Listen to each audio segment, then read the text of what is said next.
2024. Is it going to be a cakewalk for the Modi government? Well, let's take a look at some facts and you are in for a surprise. Why do I say that? Let's go. How is the INDI alliance planning to win in 2024? I'm talking about if there was a war room, and I'm sure there is something like this, that they are busy plotting.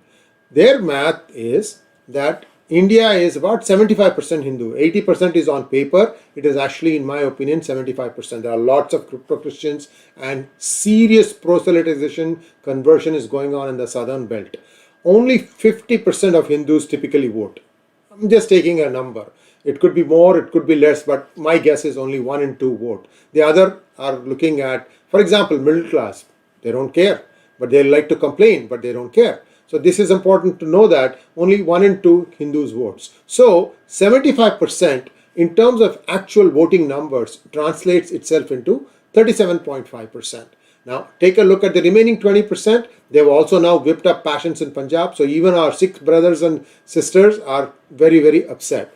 Doesn't matter. You just have to keep showing that something is happening against you, some anyaya is being done to you, and immediately people will get passionate. Passion, actually, that means the heart rules over the head, especially at the time of elections in India. This is a known fact. India votes on emotions. Okay, so the remaining 20%, let's assume that 90% of voting takes place. That means effectively 18% of the voting population is against BJP, the alliance itself. So out of this 37.5% of the voting Hindu, will all of them vote for BJP alliance? Let us be very generous and give them 60%. Let's say that 60% of that 37.5% votes for the BJP or the alliance. That translates to 22.5%. Where is 18% and where is 22.5%? They're only 4.5% apart. Then what about the remaining 40% of the Hindus?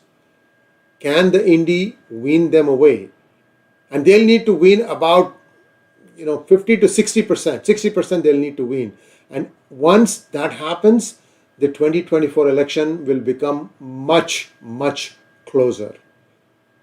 So what can the voting public do? I'll come to that at the end of this presentation. Please like, share and subscribe to our channel and also like this video. It's very important because I've done a lot of work in coming up with this research. Just see how something is being portrayed wrongly. This was the case of a Panna royal family's Rani who showed up drunk at a Krishna temple and had to be escorted out. But you know how they pictured this? They described this, the beauty of Sanatana Dharma. A widow was stopped and dragged out from performing Aarti in Krishna temple of Panna. The woman belongs to the royal family of Panna. Well, I'll give you the link to this story, the real story, what happened and why she had to be taken out. You cannot go in a drunken stupor and perform puja. There are some rules that need to be followed. I mean, the same holds for every religion. So don't tell me that Sanatanis are more rigid. No, it's for everyone. So just trying to take something and twist it in a way that makes people hate is what everyone is going to try and do. The toolkit that is in play today, that is of Udhayanidhi's hate speech. Udhayanidhi says it, then somebody else echoes it, then Congress in Karnataka is picking it up. So all these things, they are all being played out as a part of a toolkit. And the next place of where the toolkit is going to happen is, just mark my words, in the Brussels trip that Rahul Gandhi has taken now. He's going to try and launch into all this while India is trying to host the G20 summit and sort of look like a leader that needs to be counted and all that. Modi's moment in the sun and they want to somehow rain on that parade. That's why this is happening. Because if you look at the people who he's associating himself with, it will tell you a big story. He is associating with Islamists to Soros to jihadi human fighters. Who are these? Take a look at this. He had a roundtable with MEP, members of European Parliament in the European Parliament, co-hosted by Alvina Almetsa, Shadow Rapporteur on EU-India relationship, and Pierre Laurent-Toru, and I'll show you what these people have done in the past so you have an idea of their antecedents. In the pictures you can see, for example here, in the pictures you can see the person to the left of Rahul and a little bit behind him. This person's name is 𝗤𝗚𝗅𝗍𝗍 𝘠𝗓.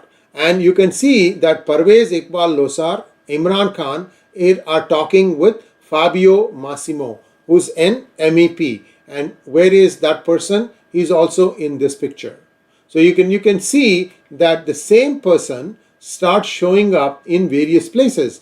And Fabio has been a baiter of India, whether it was Kashmir or any other document. He's the first one to one of the first ones to usually sign up and write it up. So these are all people who are paid to do this thing. Another MEP is Alvina Alametsa, and she has cozied up with Jamaat-backed organizations for their anti-India rants. She's been linked with Netherlands-based Foundation TLS, an exposed Jamaat project and sister organization of Hindus for Human Rights run by Soros agent Sunita Vishwanath. I've done a separate episode on this, so you need to go take a look at that. And look at Pierre Laroutrou. He has also run campaigns in support of arrested Islamic journalists such as Mohammed Zubair, you can see there, and 𝗤𝙗 free them. And he's also been passing, he had a critical role to play in the passing of the EU's resolution on Manipur, which was categorically rejected by the Indian government. And it should be that way.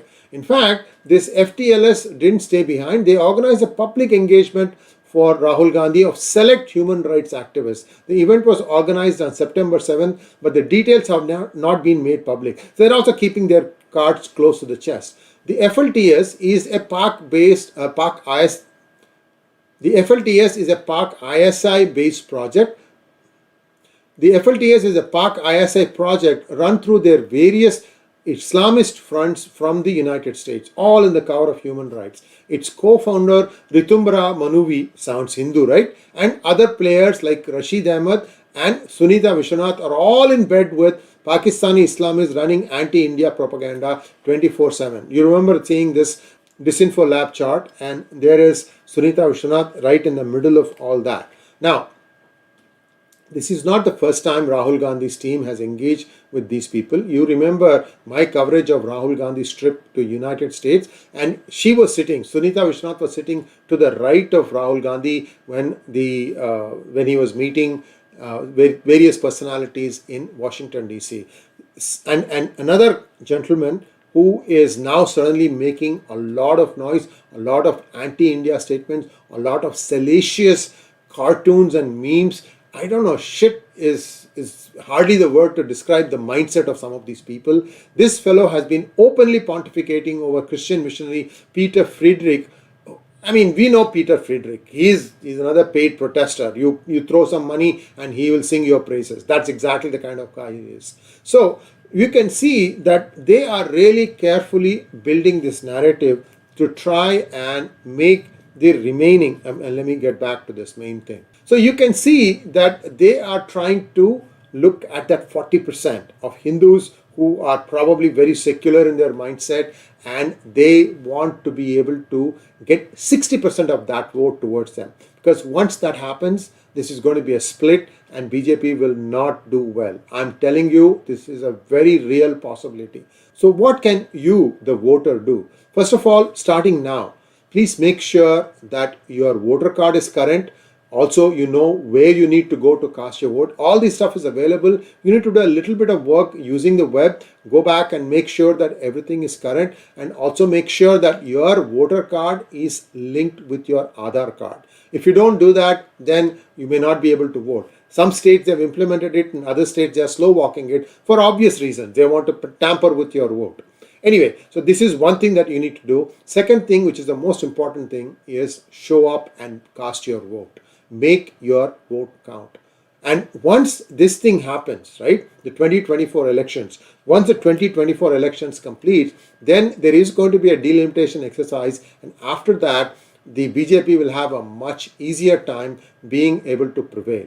Thanks for watching. Please like, share and subscribe to our channel. Don't forget to click on the bell button for notifications. Namaskar.